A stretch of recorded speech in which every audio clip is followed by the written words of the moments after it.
In the year 1709, in the port of Veracruz, under an August sun that melted the lime from the colonial walls and made the salty air of the Gulf of Mexico boil, a mulatto slave named Maria Antonia gave birth to a child whose skin was too fair, whose nose was too straight, and whose eyes were exactly the same disturbing green as those of the owner of the hacienda where she had worked since she was 17. The child disappeared 3 months later, on a moonless November night, taken by unknown hands while the port slept under the buzz of mosquitoes and the smell of rotten fish from the docks. No one dared to ask what had happened to him, because in 17th century Veracruz everyone knew that some truths were not spoken aloud if one wanted to keep breathing, working, existing. What no one imagined was that the disappearance of that child was not an end, but the beginning of a chain of silences, confessions, escapes, and revenges that would take more than 30 years to close and would drag with it the honor of one of the most powerful families in the port. Maria Antonia was 24 years old when Antonia was born.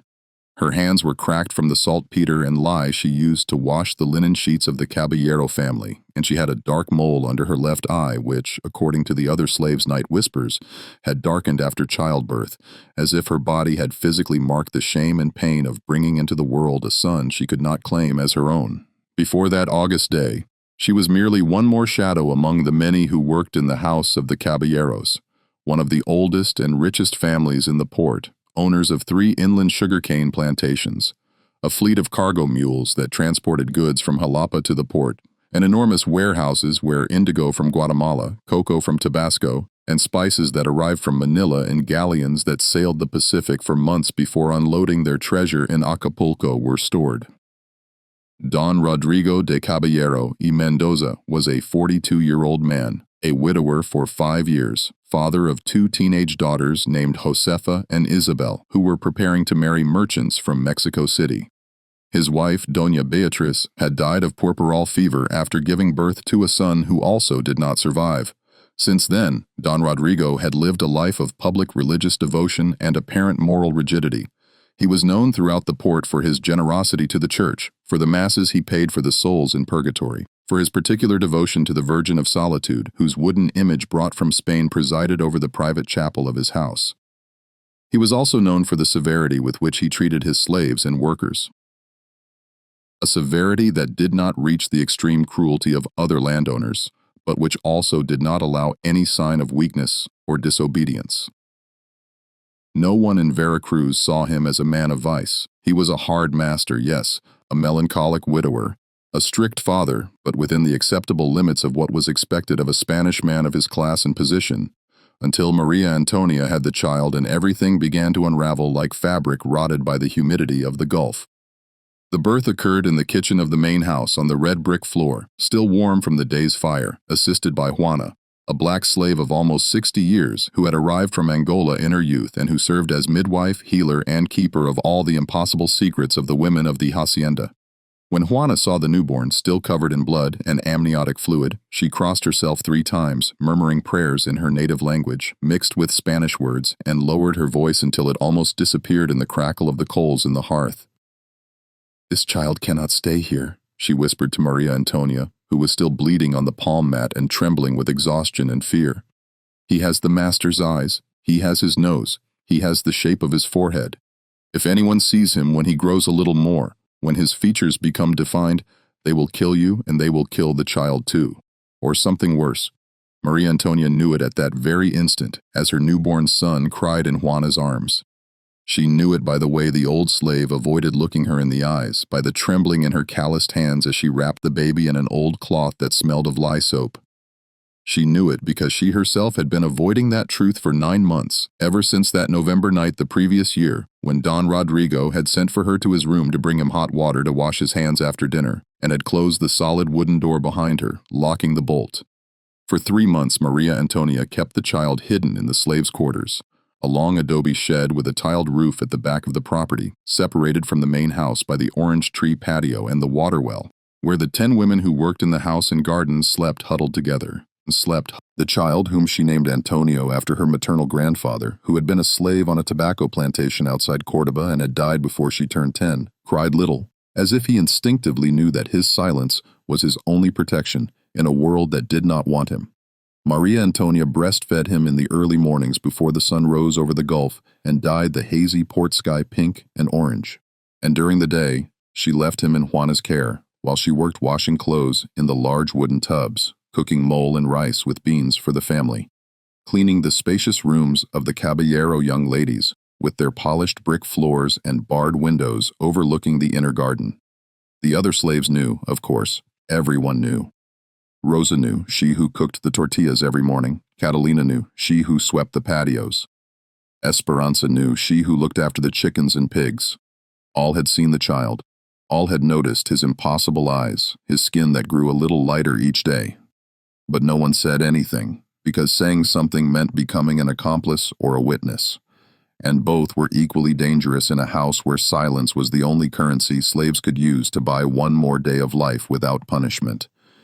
It was Doña Inés, Don Rodrigo's elder sister, who discovered the child at the end of October. Doña Inés was a woman thin as a holy wooden Christ, with yellowish skin and sunken eyes, always dressed in strict black since the death of her husband 20 years earlier, a ship captain who had drowned in a shipwreck off the coast of Havana. She had lived in the main house since Doña Beatrice's death and had appointed herself guardian of the Caballero family's morality, honor, and appearances. It was she who supervised the slaves' work, who checked that the pantry accounts were in order, who ensured that the young ladies Josefa and Isabel behaved as befitted virtuous maidens of good family. She was a woman of daily mass, endless rosaries, voluntary fasts, and hair shirts, which, according to rumors among the slaves, she used on Fridays to mortify her flesh and thus gain indulgences for the souls in purgatory. One afternoon, under an overcast sky, while inspecting the provisions of corn and beans in the pantry, Doña Inés heard a faint cry coming from the slaves' quarters. It was not time for the women to be there. All should have been working. She entered without asking permission, as she always did, pushing the wooden door without knocking, and found Antonio, wrapped in rags on a mat, his green eyes shining in the dusty gloom of the room, his small hands waving in the air as if searching for something to grasp. Doña Inés did not scream, did not call anyone. She simply stood there in the doorway, her black dress brushing the packed earth floor, looking at the baby for what seemed like hours, while the Gulf wind made the roof beams creak. Then she left, without a word, closing the door behind her with a dry sound that echoed in the empty patio. That night, after the dinner of stewed meat with chilies and tortillas that the slaves had prepared and served in silence, Doña Inés spoke with her brother in the study, a large room on the upper floor of the house, with shelves full of leather-bound books, a mahogany desk brought from Cuba, and an ivory Christ nailed to the wall above a prayer stool where Don Rodrigo prayed every night before going to bed. The slaves who were still awake scrubbing the pewter dishes in the kitchen did not hear the full conversation, but they did hear the muffled screams that came through the thick adobe walls. Don Rodrigo's voice, normally controlled and deep, rose to a roar of fury, shame, and fear. "He's not mine. You're lying. That woman must have slept with any mulatto in the port, with some porter, with some drunken sailor." Doña Inés's voice, in contrast, was a cold, constant hiss, like that of a coiled, venomous, and patient snake. "He has your eyes, Rodrigo, the same green eyes you inherited from our mother. He has your nose, the same shape as your forehead. Everyone will see it when he grows up. The girls will see it. The people of the port will see it. The merchants who come to do business with you will see it. This cannot remain like this. This cannot come to light. Think of Josefa and Isabel. Think of their marriage commitments. Who will want to marry the daughters of a man who has bastards with his slaves?" 3 days later, on a moonless November night, when the north wind blew cold and damp from the Gulf, Antonio disappeared. Maria Antonia awoke in the early morning with her chest swollen with milk and found the mat empty. The bundle of rags where her son slept was no longer there. She ran barefoot through the shed, stumbling over the sleeping bodies of the other slaves. She searched among the piles of dirty laundry. She ran out into the patio, shouting her son's name until Juana caught up with her and grabbed her by the shoulders forcefully, covering her mouth with a hand that smelled of earth and sweat. "Be quiet, girl, or they'll kill you too, don't you understand? They've already taken him, he's gone. And if you keep screaming, Don Rodrigo will order you to be flogged until you can't walk or sell you to some southern plantation where people work until they die. Be quiet and accept what happened." Maria Antonia knelt on the damp earth of the patio, under the orange trees that smelled sweet in the night, and cried silently, her hands pressed into the ground, her mouth open in a silent scream, while milk soaked her coarse cotton shirt. No one else told her what had happened to Antonio. Don Rodrigo did not send for her, did not punish her, gave no explanation. Doña Inés did not return to the slaves' quarters. The young ladies, Josefa and Isabel, continued with their wedding preparations, choosing fabrics for their dresses, embroidering sheets for their trousseaux, receiving visits from the families of their future husbands. The child simply ceased to exist, erased from reality, as if he had never breathed, cried, or suckled at his mother's breast. For months, Maria Antonia worked like a ghost moving by inertia. She washed the young lady's white clothes until her hands were raw with bleeding cracks. She cooked pork pozole and corn tamales wrapped in banana leaves. She cleaned the brick floors of the main house, scrubbing with a scourer and ash water. But her hands moved mechanically, without her mind being present in any of those actions. At night, she stayed awake on the mat, staring at the ceiling of beams eaten by termites, listening to the breathing of the other slaves, obsessively wondering if Antonio was alive, if he had been sold to another hacienda where he would grow up without knowing his name, if he had been drowned in the Jamapa River, which ran turbid towards the sea, if he had been abandoned in the bush to be eaten by coyotes and vultures. Juana told her to stop thinking about it, to resign herself, that this was how things were for women like them, that resignation was the only way to survive in a world that had marked them as property before they were born. But Maria Antonia could not resign herself. She felt that if she stopped searching, even in her mind, if she stopped wondering, even in silence, Antonio would disappear forever, not only from this world but also from her memory, and that would be like killing him a second time. It was then, in January 1710, when Father Gaspar de Solis arrived in Veracruz, a young Jesuit sent from Mexico City to inspect the chapels and missions of the port and its surroundings. Father Gaspar was 32 years old. He was the son of a Basque merchant from Puebla and a Creole descendant of conquerors, and he had a reputation among his superiors for being too curious, too compassionate, and too prone to asking uncomfortable questions about the treatment received by Indians in the encomiendas, blacks on the plantations, and the poor in the cities. He had been sent to Veracruz, according to rumors among the Jesuits, because he had asked too many questions about working conditions in the silver mines of the north, and his superiors hoped that in the suffocating and unhealthy environment of the port, he would learn to remain silent and perform his duties without questioning the order established by God and the king.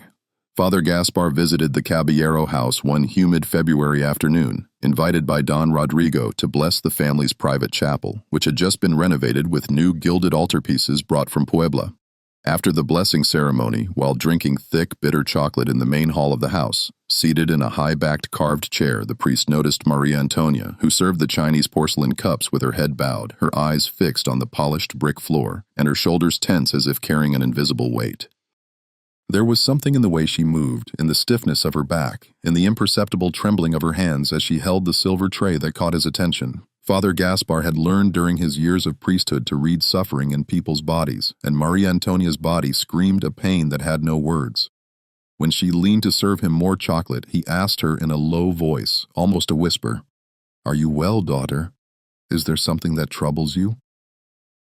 Maria Antonia looked up for a second, just an instant, and Father Gaspar saw in her eyes something he immediately recognized, because he had seen it before on other faces. A pain so deep and ancient that it had ceased to be pain and had become something else, a kind of absence, a void where there had once been a complete person.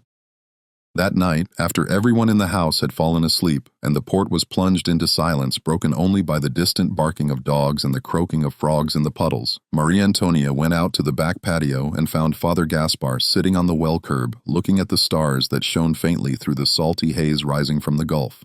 He did not seem surprised to see her. "I knew you would come," he said softly, with the voice of someone who has waited for something inevitable. Maria Antonia knelt before him, not as one confesses to a priest in the dark confessional of a church, but as one asks for help from another human being as an equal, without the mediation of sacraments or hierarchies. And then, for the first time in months, she spoke, telling him everything, every painful detail. The night Don Rodrigo had called her to his room under the pretext of needing hot water, the bolted door, her own immobility from fear because she knew that resisting meant punishment or death. The pregnancy she had tried to hide, binding her belly with rags until she could no longer conceal it. The green-eyed child who had been born in the kitchen, Doña Inés's visit to the shed, the disappearance. She told him that she did not know if Antonia was alive or dead, but that she needed to know, because without that answer she herself was dead inside, functioning as a body without a soul, as a machine of flesh that carried out orders but had ceased to feel or want or hope. Father Gaspar listened without interrupting, his hands clasped over the lap of his black cassock. When Maria Antonia finished, her voice broken and her eyes dry because she had no more tears left, he remained silent for a long time, looking at the dark water of the well, listening to the wind in the orange leaves. Finally he spoke. "What you have told me is a grave sin, but it is not your sin, Maria Antonia. It is the sin of those who have power and use it to destroy the weakest. It is the sin of a system that treats people as property and bodies as objects of use. God sees that sin, even if men ignore it. I promise you by my priestly ordination that I will find out what happened to your son. I will do everything in my power to find him, but you have to understand something. If I start asking questions, if I start investigating, I will endanger my position in the church, perhaps also my vocation, and possibly your life. Don Rodrigo is a powerful man. He has friends in the town council, in the audiencia, in the bishopric. If he feels threatened, he can destroy us both. Are you willing to take that risk?" Maria Antonia did not hesitate for a second. She looked Father Gaspar directly in the eyes and said with a firmness that surprised even herself, "I have nothing left to lose, Father. My life is worth nothing without him. If they kill me for seeking the truth, at least I will die, knowing that I did not resign myself, that I did not remain silent like all the others."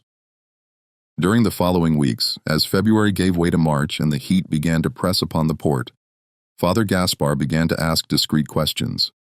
He visited other haciendas under the pretext of offering confessions to the slaves, and in each visit he asked if anyone had seen or heard anything about a light-eyed mulatto baby who had disappeared in November.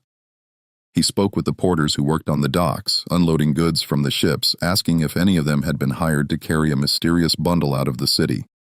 He visited the San Juan de Dios hospital, where Franciscan friars cared for the sick and sometimes received abandoned children, and checked the admission records, looking for any notation about an unnamed baby. He reviewed the baptismal books of the 3 parishes in the port, searching for any entry of a child baptized in recent months, with characteristics matching Antonio. He found nothing.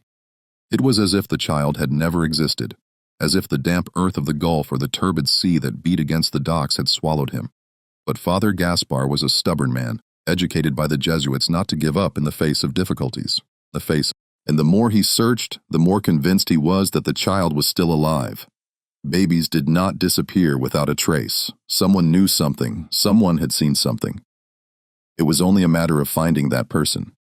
It was Juana who finally gave him the clue, but not without resistance. Father Gaspar visited her several times in the slaves' quarters, always careful not to be seen by Don Rodrigo or Doña Inés, always under the pretext of offering confessions or blessings. Juana distrusted him as she distrusted all white men who wore cassocks because she had learned in her 60 years of slavery that the church blessed the system that kept her chained. But something in Father Gaspar's insistence, in the sincerity of his questions, in the way he spoke of Maria Antonia with true compassion, finally convinced her that perhaps, just perhaps, this priest was different. One moonlit night in March, after much insistence and many promises that her name would never be mentioned, Juana agreed to speak. They sat in the backyard under an orange tree that dropped fragrant white flowers onto the earth, and Juana told him in a barely audible voice what she had seen that November night. "I don't know where the child is now," she said with a trembling voice, constantly looking towards the main house to make sure no one was listening. "But I know who took him, and I know why. It was a free mulatto man who came at night after midnight when we were all asleep. I saw him because that night I couldn't sleep from back pain, and I was sitting outside getting some air. I saw the man enter the shed silently and leave shortly after with a bundle wrapped in blankets that moved like a baby. I saw him get into a canoe on the river that passes behind the hacienda. Doña Inés was there too, waiting for him. I saw her give him a heavy bag. I heard the sound of silver coins.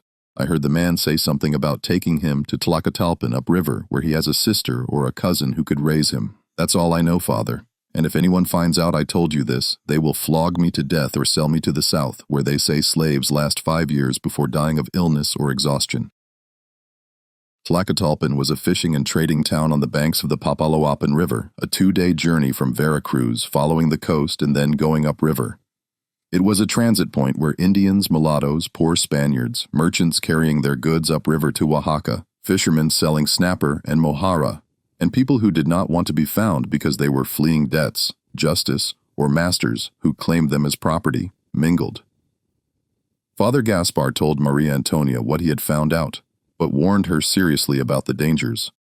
I cannot accompany you to Tlacotalpan. If I leave Veracruz without explicit permission from my superiors, they will recall me to Mexico City and punish me with penances. Perhaps they will send me to some remote mission in the north as punishment for disobedience, but I can give you a letter of recommendation for Father Domingo, the parish priest of the Church of San Cristobal in Tlacotalpan. He is a good man, an old Creole who knows all the people of the town. If your son is there, he can help you find him. But, Maria Antonia, understand what you are about to do. If you flee the hacienda, you are a runaway slave. They can catch you on the roads. They can return you here. They can punish you publicly as a warning to others. Are you sure you want to take that risk? Maria Antonia took the letter that Father Gaspar had written in Latin and Spanish. She kept it in her chest under her cotton shirt. And that same night, after silently saying goodbye to Juana and the other slaves who slept huddled in the shed, she fled the Caballero house, walking barefoot through the cane fields that surrounded the port. The journey to Tlacotalpan was a test of endurance that almost killed her. Maria Antonia walked at night to avoid the brutal heat of the day and to reduce the risk of being seen by slave hunters who patrolled the main roads with dogs and chains. She hid by day in the dense thickets, among thorny bushes and mangrove trees near the rivers, sleeping in short, alert naps, always with an ear attuned to the sounds of the forest. She ate what she could find: green mangoes fallen from trees, wild guavas, roots that she knew were edible because Juana had shown them to her years ago when teaching her about medicinal plants. She drank water from the streams that ran turbid towards the Gulf, water that gave her diarrhea and fever, but which was better than dying of thirst. Thorny plants cut her legs, mosquitoes covered her skin with welts that became infected with sweat and heat. And sometimes, in moments of delirium, when the fever rose, she saw Antonio calling her from afar, extending his small hands towards her. But she did not stop. The idea that her son might be alive, that she might find him and touch him and look into his eyes once more, was the only thing that kept her going, putting one foot in front of the other in the sticky darkness of the Gulf nights. When she arrived in Tlacotalpan at sunset on the third day, almost delirious with hunger, thirst, and exhaustion, her clothes in tatters and her body covered in cuts and bruises, she looked for the parish of San Cristobal, which Father Gaspar had indicated in his instructions. The church was a modest, whitewashed adobe building with a low bell tower and a dusty plaza in front where children played chase. The parish priest, Father Domingo, was a man of almost 70, stooped with age, with trembling hands and tired eyes that had seen too much human suffering in his 40 years of priesthood in remote villages. At first, when Maria Antonia appeared at the sacristy door, like a dirty, feverish apparition, Father Domingo was suspicious, even frightened. But when she showed him Father Gaspar's letter, written on good paper with the Jesuit seal, the old priest sighed deeply, led her into the cool, dark sacristy, and gave her clean water from an earthenware jug and cornbread wrapped in a cloth. I know who you're talking about, Father Domingo told her as Maria Antonia drank the water with trembling hands, spilling it down her chin. 4 months ago, in November, a free mulatto named Prudencio, a man who transports goods by canoe up and down the river, brought a baby wrapped in blankets and paid a woman in the village to raise him. The woman's name is Michaela. She's been a widow for 3 years with no children of her own because they all died of smallpox. She lives in a palm hut near the pier at the end of the village. The mulatto Prudencio told her the child was an orphan, the son of a slave who had died in childbirth, and that he needed someone to care for him because he traveled a lot and couldn't take responsibility. Michaela accepted because she needed the money he offered, and because after losing her own children, she felt God was giving her a second chance. The child is with her now.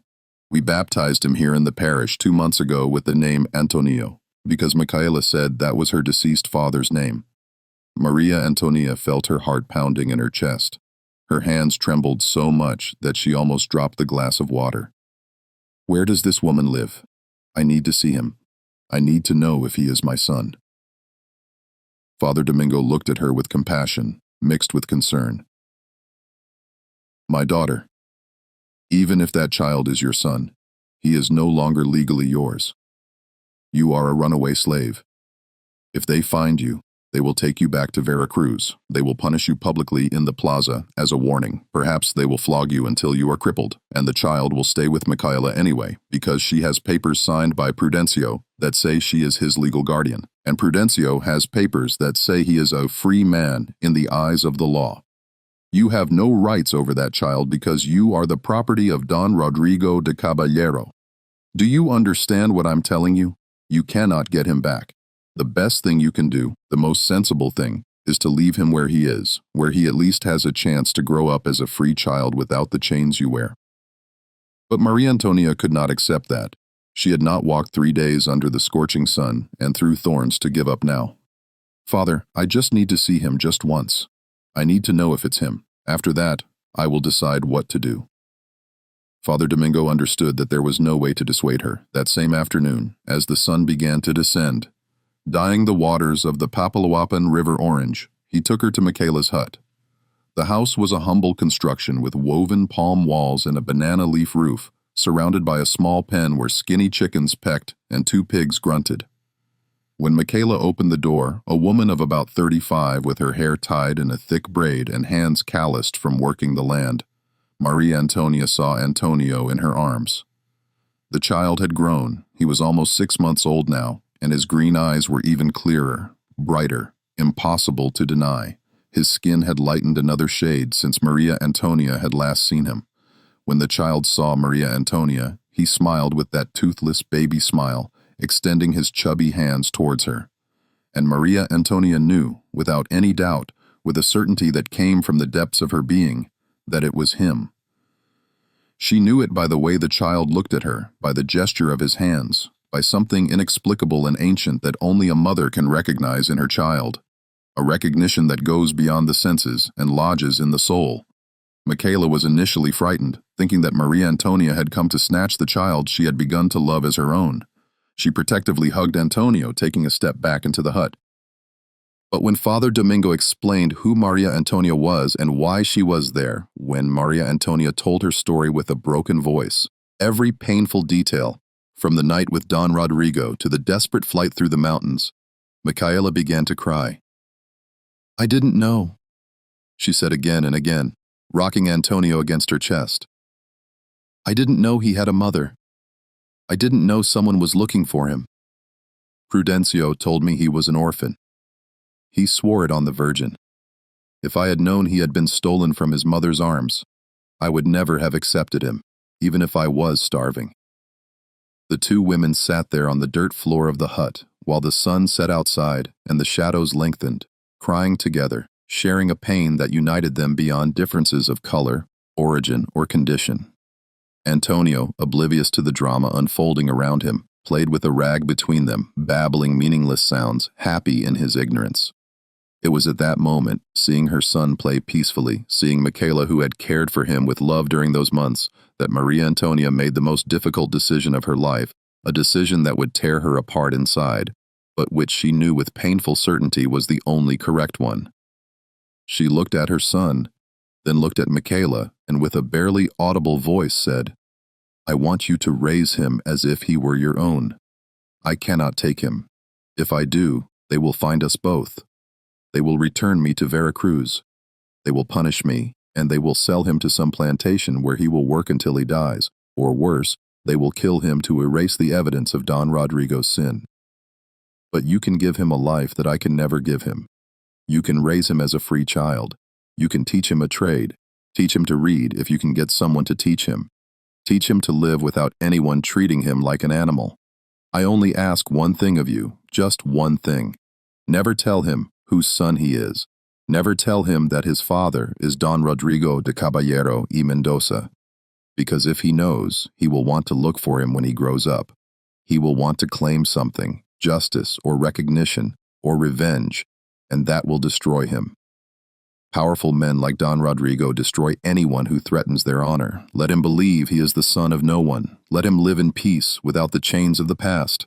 Michaela nodded, still crying, and promised with a solemnity that bordered on the sacred that she would care for Antonio as if he were her own son, that she would raise him with love and respect, that she would never tell him the truth about his origin. Maria Antonia stayed that night in the hut, sleeping on the floor, near where Antonio slept in a box lined with soft rags. She didn't really sleep. She stayed awake all night, watching her son breathe in the darkness, memorizing every detail: the sweet smell of his skin, the soft sound of his breathing, the shape of his small fingers, the fine dark hair that was beginning to grow on his head. She memorized everything because she knew that this would be the last night she would spend near him, that after this, she would never see him again. At dawn, when the river began to gleam with the pink light of the rising sun, Maria Antonia silently got up. She did not say goodbye. She did not kiss Antonio. She did not touch him one last time. She knew that if she did any of those things, she would not have the strength to leave. She simply walked out of the hut, walked to the pier where the fishermen were preparing their nets, and began the journey back to Veracruz. The return was faster because she no longer had to hide. She no longer cared if she was caught or not. In fact, a part of her wished to be caught, to be given some physical punishment that would allow her to externalize the unbearable pain she felt inside. She walked for 2 days, almost without eating, almost without drinking, functioning on autopilot. When she arrived at the Caballero house, she presented herself directly in front of Don Rodrigo, who was in the study reviewing the plantation accounts. He looked up, surprised, perhaps even relieved that she had returned and had not caused a public scandal. "I am ready to accept the punishment you deem appropriate," Maria Antonia told him without lowering her gaze, without showing her submission. Don Rodrigo looked at her for a long time, and Maria Antonia saw something in his eyes that could have been guilt or fear or simply discomfort. Finally, he said, "I will send you to work in the cane fields of the San Lorenzo plantation, inland. There you will not have contact with the house or with my family. It is hard work, but if you work well and do not cause problems, there will be no more punishments." Maria Antonia worked in the cane fields of San Lorenzo for 16 years, from 1710 to 1726. She worked under the brutal sun that melted the skin, cutting cane with machetes that dulled after hours of use, carrying heavy bundles to the sugar mills where the cane was ground to extract the sweet juice that was then turned into sugar. Her hands became deformed with the work. Her fingers twisted, her back hunched.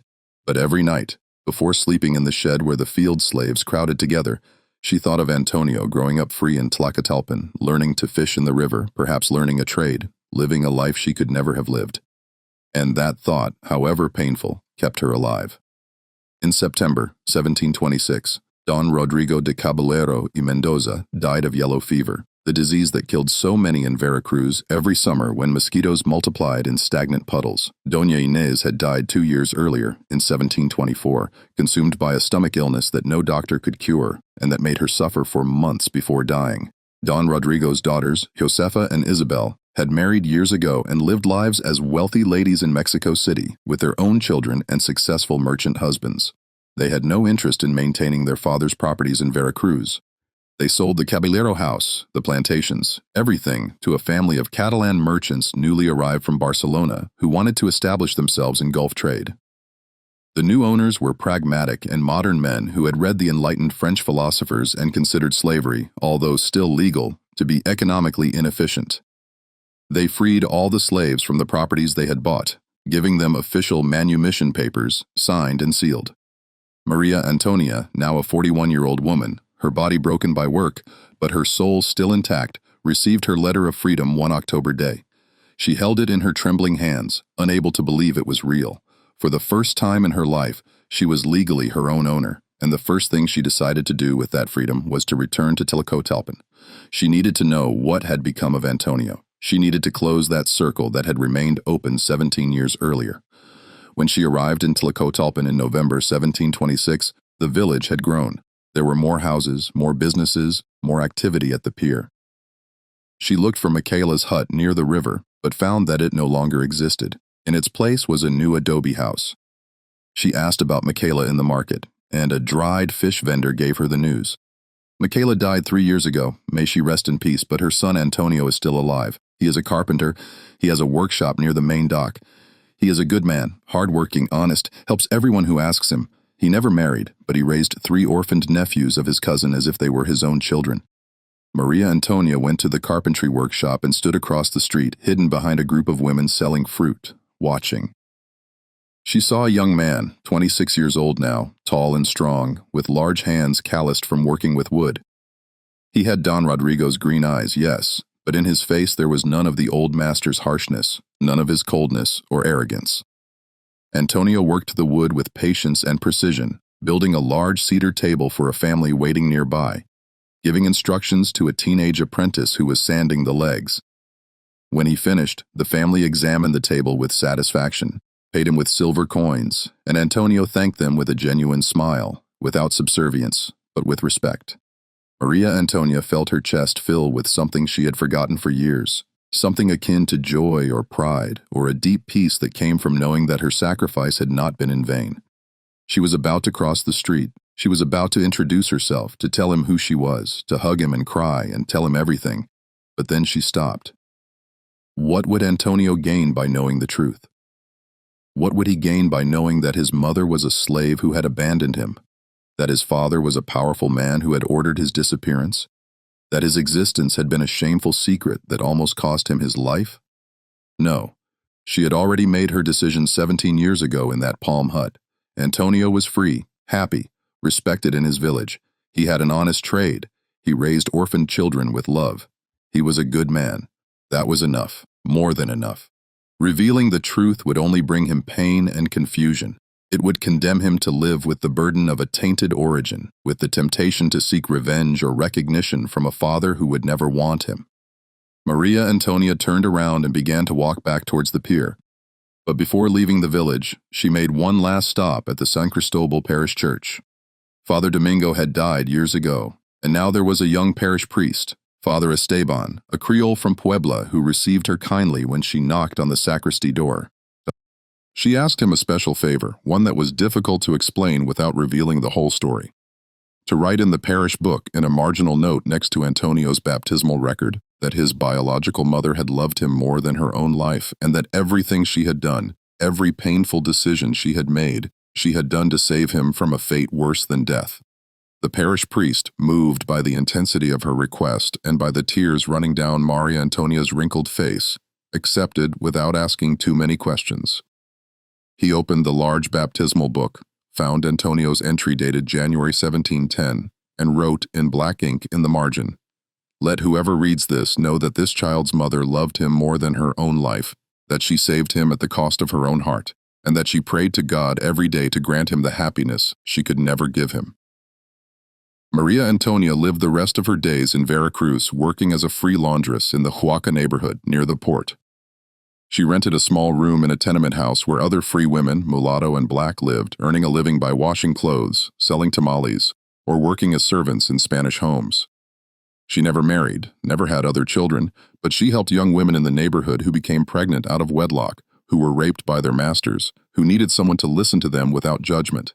She became a kind of silent counselor, a maternal presence for those who had no mother. She died in July 1738 at the age of 53, from the same yellow fever that had killed Don Rodrigo 12 years earlier. On her deathbed, in that small, suffocating room where the Gulf air barely entered, surrounded by 3 women from the neighborhood who were caring for her, she asked a neighbor who could read to read her a passage from the Bible. The neighbor brought the only Bible in the tenement house, borrowed from the nearby parish priest, and read her the Magnificat, Mary's prayer, when she learned she would be the mother of the Savior. "My soul magnifies the Lord, and my spirit rejoices in God my Savior, for he has looked on the humble estate of his servant."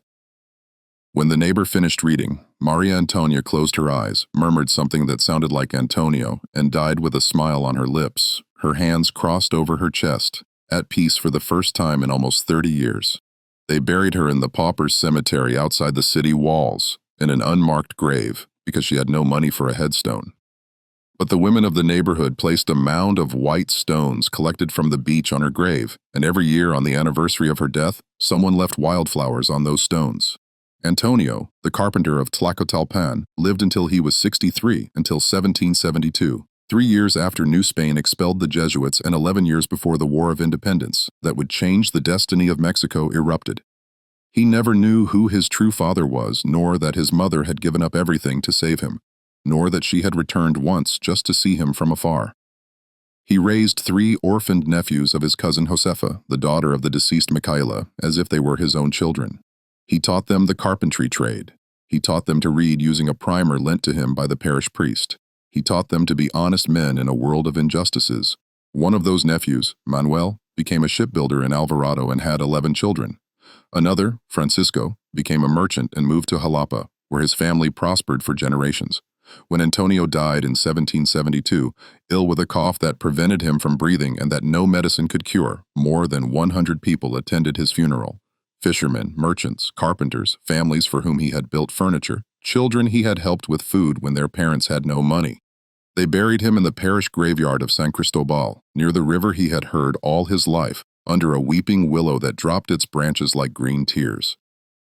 On his simple headstone, placed by his grateful nephews, they wrote, "Antonio, son of Micaela, a free and just man who gave more than he received." Many years later, in 1831, when Mexico had been independent for 10 years and slavery had been definitively abolished, a historian named Don Vicente Riva Palacio, who was researching the old families of Veracruz to write a social history of the Gulf, found in the dusty archives of the San Cristobal parish in Tlacotalpan the note that Maria Antonia had asked to be written. The note was written in faded ink in the margin of the baptismal record of a certain Antonio dated January 1710. Don Vicente copied the note into his research notebook, intrigued by the intensity of its words, and tried to investigate more about this Antonio and his unknown mother. He found Antonio's death certificate in 1772 and some references to Micaela in village documents, but he never found the name of the true mother, never connected the story with the Caballero family of Veracruz, whose lineage by then had died out or dispersed. Don Vicente wrote in his notebook, "There are stories that official documentation can never fully tell, because they occurred on the margins of society, among people who had no right to leave written traces of their existence. This is one of those stories." He never published that note in his book. He decided that some secrets were too painful to be turned into official history, too sacred to be exposed to academic curiosity. But in Veracruz and Tlacotalpan, among the women who washed clothes in the rivers and on the shores of the Gulf, among the old men who sat smoking tobacco on the docks and telling stories of the past, among the midwives who helped children be born in palm huts, the story of Maria Antonia continued to be told in hushed tones, the slave who gave up her son to save him from the fate that awaited him, and of the green-eyed child who grew up free, never knowing he was the son of a cruel master and a mother who loved him until her last breath. It was told as a legend, as a moral tale about sacrifice and maternal love, but also as a warning about the sins of the powerful and how those sins are hidden under layers of silence and oblivion. And sometimes on moonlit nights, when the Gulf wind blew softly over Veracruz, the old laundresses said they could see the ghost of a mulatto woman walking along the riverbank, searching for something or someone she would never find in this world, but who perhaps, by the grace of God and the justice that exists only beyond death, she would find in the next.